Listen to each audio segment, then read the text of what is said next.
Well, Jalen, this is a little bit of your breakout season, huh? You've battled some injuries. You've waited your time. Now you're the starter. Give me a sense of what this season's been like for you. I mean, it's a blessing to be able to be on the field with my brothers. Obviously, I face injuries, but I feel like the season has started great, especially from my side of the ball, defense.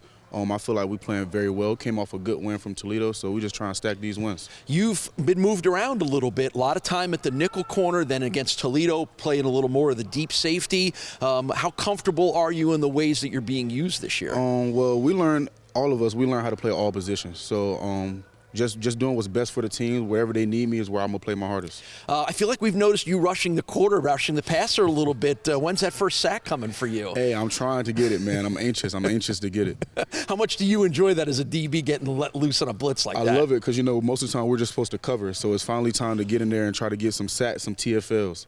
You've had, as we mentioned, an interesting career journey here, dealing with all the injuries. What keeps you going when you're, oh, here I am another year where I'm not going to be able to play? Honestly, just knowing your why. Going back to why I started playing this game, why I love this game, and when times get tough, just think about my why and just keep pushing. Talking with Bulls defensive back Jalen McNair, senior from White Plains, Maryland. All right, so you played high school football at a great part of the country in Maryland, Our Lady of Good Counsel, one of the best high school programs in the country, the alma mater of Stephon Diggs. What was it like being a high school guy down there with all that talent? Man, it was amazing. I love Good Counsel. They treated me well. They built me to one of the men I am today.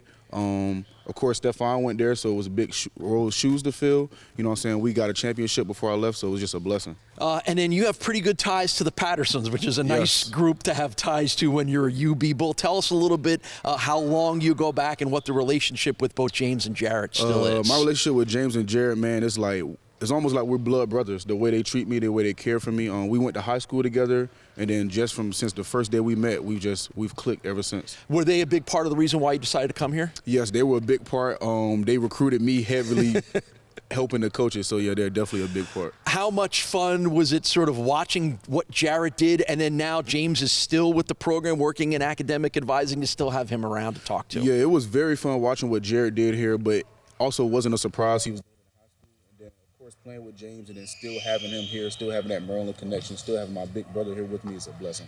Big game against Western Michigan. You guys are on a roll now. All of a sudden now maybe people are thinking that Buffalo could be one of the favorites to win the MAC this year. How has the guys' attitude handled all that? Well, my attitude still hasn't changed. In our head, we're still the underdog, but we know that we have a target on our back now. Being 2-0 in the MAC, everybody's going to give us their best game, and the rest of the games obviously coming forward are conference games, so every game matters now. All right, keep your eyes out for number 8. He may be all over the field doing all kinds of things, but all part of an outstanding Buffalo defense. Jalen, good luck against Western Michigan. Appreciate you.